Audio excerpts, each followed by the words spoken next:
की मुख्यमंत्री श्री एकनाथरावजी शिंदे यांच्या नेतृत्वात आमच्या सरकारने मराठा समाजाला SCBC प्रवर्गातनं 10% आरक्षण नोकऱ्यांमध्ये आणि शिक्षणामध्ये देण्याचं जे विधेयक मांडलं होतं ते सभागृहाने एकमताने मान्य केलं आहे। दोन्ही सभागृहात हे विधेयक एकमताने मान्य झालंय। त्यामुळे मराठा समाजाला आरक्षण मिळण्याचा जो मार्ग आहे हा मार्ग मोकळा झालाय। आपल्याला कल्पना आहे की ज्यावेळी मागच्या काळात मी मुख्यमंत्री असताना आपण मराठा समाजाला आरक्षण दिलं होतं, ते आरक्षण आपल्या उच्च न्यायालयात त्या ठिकाणी टिकलं, पण नंतरच्या काळामध्ये सर्वोच्च न्यायालयामध्ये मात्र सर्वोच्च न्यायालयाने त्याच्यामध्ये काही त्रुटी काढल्या आणि ते आरक्षण रद्द केलं। त्याच्यावर चीफ जस्टिस भोसले साहेबांची एक समिती तयार करण्यात आली होती आणि या समितीने अभ्यास करून सर्वोच्च न्यायालयाने काय काय त्रुटी काढल्या आहेत आणि त्या कशा दूर करता येतील याचा अहवाल हा सादर केला होता। त्याच्यावर आधारित राज्य मागासवर्ग आयोगाला आपल्या सरकारने मॅन्डेट दिलं होतं। राज्य मागासवर्ग आयोगाच्या अंतर्गत एक्सटेन्सिव्ह सर्वेक्षण घेण्यात आलं। 2.5 कोटीपेक्षा जास्त अशा प्रकारे घरांमध्ये जाऊन आणि त्या ठिकाणी हा सर्वे करण्यात आला आणि त्या सर्वेच्या निष्कर्षाच्या आधारावर मराठा समाजाला अशा प्रकारचं आरक्षण देणं हे योग्य ठरेल असं मत आपल्या महाराष्ट्र राज्य मागासवर्ग आयोग जस्टिस शुक्रे साहेब आणि संपूर्ण आयोगाने एकमताने हा अहवाल आम्हाला दिला आणि या अहवालातल्या शिफारसी महाराष्ट्राच्या मंत्रिमंडळाने स्वीकारल्या आणि त्याच्यावर आधारित आज कायदा करण्यात आलाय। मी राज्य मागासवर्ग आयोगाचे मनापासून आभार मानतो।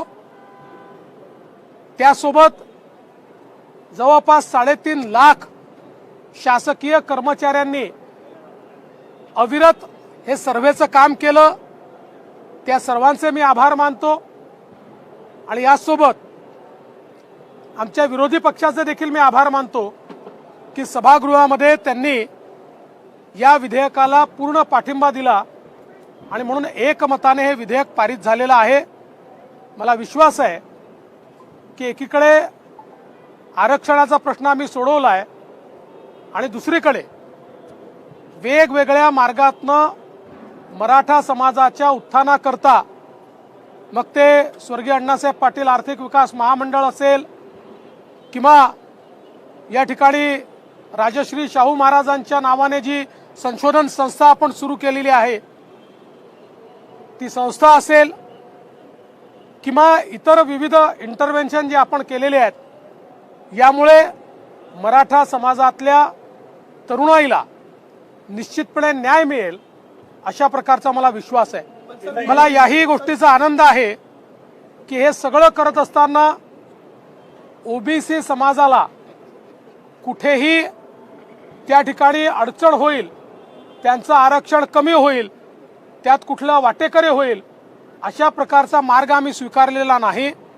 OBC समाजाला पूर्णपणे प्रोटेक्ट केलाय।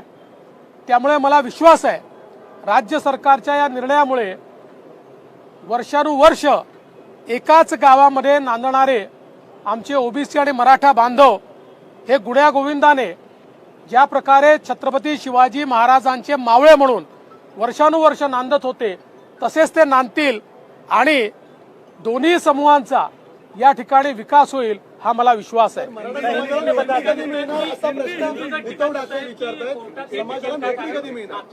आज मुख्यमंत्री श्री एकनाथराव शिंदे जी के नेतृत्व में हमारी सरकार ने मराठा समाज को SEBC के तहत 10% आरक्षण देने का प्रस्ताव एक कानून के रूप में, एक बिल के रूप में दोनों सदनों में रखा था। दोनों सदनों में एक मत से यूनानिमसली इस कानून को मान्य किया है, इस बिल को मान्य किया है और इसको कानूनन अमली जामा पहनाया है। अब कानूनन मराठा समाज को 10% आरक्षण दिया जाएगा। ये देते समय कहीं पर भी OBC समाज के आरक्षण से छेड़छाड़ नहीं की गई। ये अलग से आरक्षण दिया गया है। राज्य में हमारी सरकार ने जो वादा किया था उसके अनुरूप पिछले समय जब मैं मुख्यमंत्री था और हमने मराठा समाज को आरक्षण दिया था और माननीय उच्च न्यायालय ने उस आरक्षण को वैध ठहराया था, किंतु सर्वोच्च न्यायालय ने उसमें कुछ कमियां दिखाई थी और उसको रद्द किया था। उसके बाद हम लोगों ने चीफ जस्टिस भोसले साहब की कमेटी तैयार की थी और उनको हमने ये निवेदन किया था कि ये क्या कमियां हैं और इन कमियों को कैसे पूरा किया जा सकता है, इस बारे में वे हमें मदद करें। उन्होंने उस प्रकार से एक रिपोर्ट हमको दिया।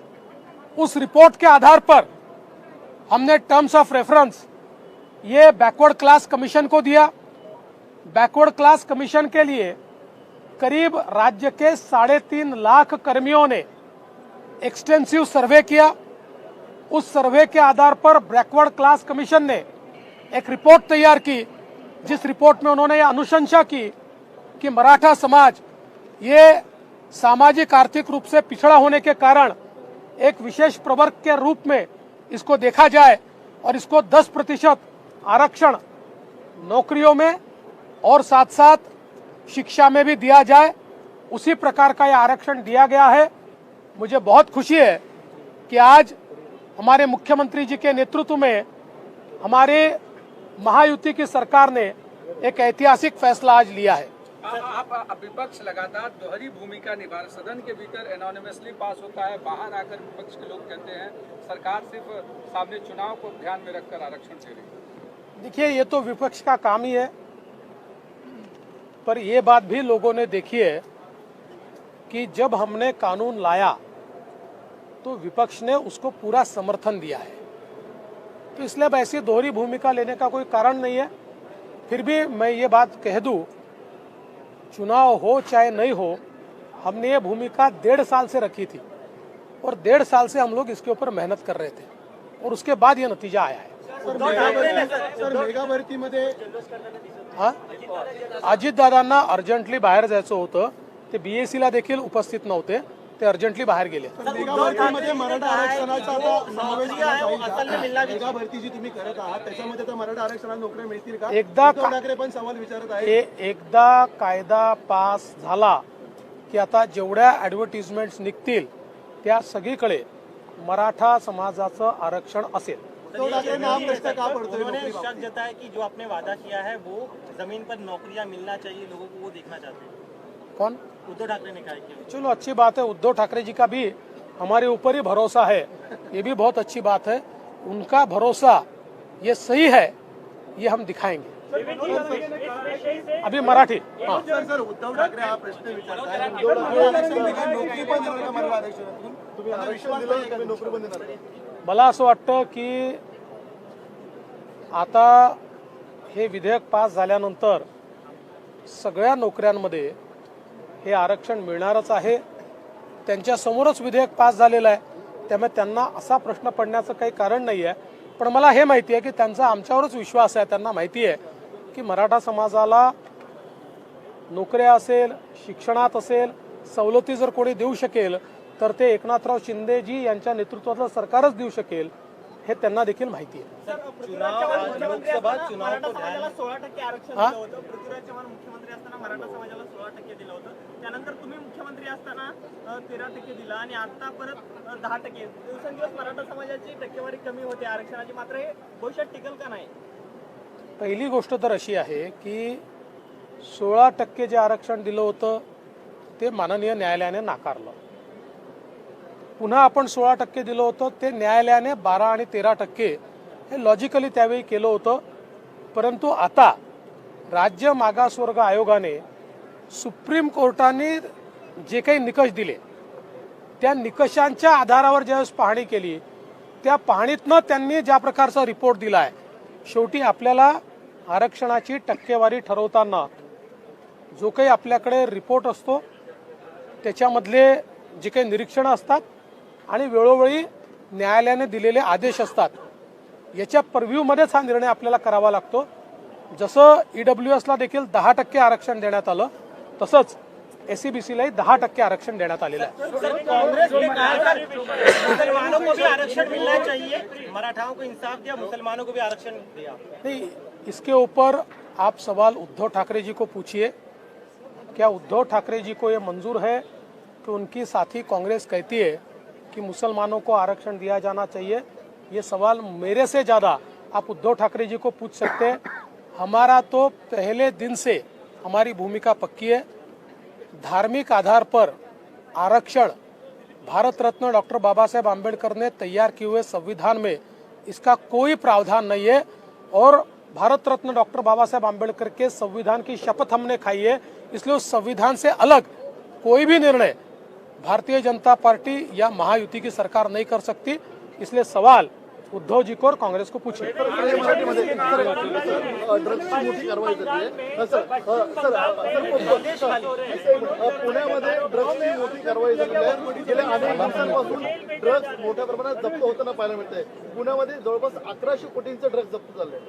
मी पुणे पोलिसांचं मनपूर्वक अभिनंदन करतो. एक प्रचंड मोठी कारवाई त्यांनी केली आहे आणि या कारवाईमध्ये जवळपास 1100 कोटी रुपयाचे ड्रग्स वेगवेगळ्या ठिकाणी त्यांनी शोधून काढले आहेत. एक लिंक मिळाल्यानंतर त्याचं बॅकवर्ड लिंकेज करत पोलीस गेले आणि त्यामुळे बरेच कन्साइनमेंट सापडले आहेत. ज्या ठिकाणी याचा कारखाना होता तो देखील आता जप्त झालेला आहे. आणि एवढंच नाही, आता याचे फॉरवर्ड लिंकेजेस जे आहेत ते देखील पाहणं चाललेलं आहे. असं लक्षात येत आहे की याचे काही लिंक्स दिल्लीशी देखील आहेत, काही लिंक्स इतर राज्यांशी देखील आहेत. त्यामुळे त्या फॉरवर्ड लिंकेजेस देखील आता तपासून तिथनं पण जप्ती करायची आणि तिथलेही गुन्हेगार पकडायचे. त्या राज्यांची मदत आम्ही त्या ठिकाणी घेणार आहोत आणि त्यांना देखील पकडण्यात येणार आहे. मला असं वाटतं की मी मागच्याही काळात सभागृहामध्ये सांगितलं की आम्ही ड्रग्सच्या संदर्भात 0 टॉलरन्स पॉलिसी हातामध्ये घेतलेली आहे.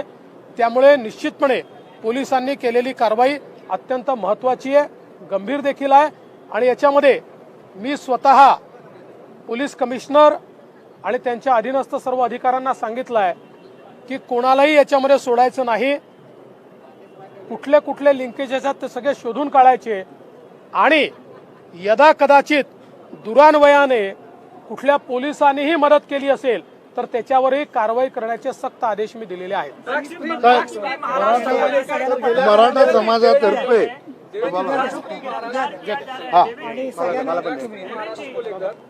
आर बांग्ला के पत्रकार सरकार ने अरेस्ट कर लिया है. एक मिनट ये मिठाई खिला रहे हैं, मिठाई के बाद में करता हूं.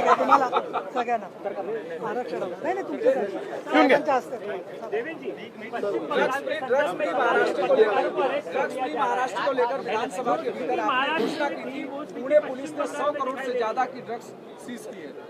देखिए, मैं पुणे पुलिस का बहुत बहुत अभिनंदन करना चाहता हूं. उन्होंने अलग अलग कार्रवाइयों में 1100 करोड़ रुपए के ड्रग्स को, MD को जब्त किया है. और ये करते समय एक लिंक मिली, उसके आधार पर बैकवर्ड लिंकेज वो ढूंढते गए और बहुत अच्छी तफ्तीश उन्होंने की, जिसके कारण एक बहुत बड़ा कंसाइनमेंट ये वो हथिया पाए हैं, उसके ऊपर छापा मार पाए, उसको जब्त कर पाए. अभी फॉरवर्ड लिंकेज के भी उन्होंने तफ्तीश शुरू की है. इसमें दिल्ली का कुछ लिंक दिखता है, अलग अलग राज्यों का लिंक दिख रहा है. वहां पर भी जाकर जब्ती करना, उन राज्यों की मदद लेकर ये पूरा जो नेटवर्क है, इस नेटवर्क को खत्म करने का काम ये सरकार की ओर से, विशेष रूप से पुणे पुलिस की ओर से किया जाएगा.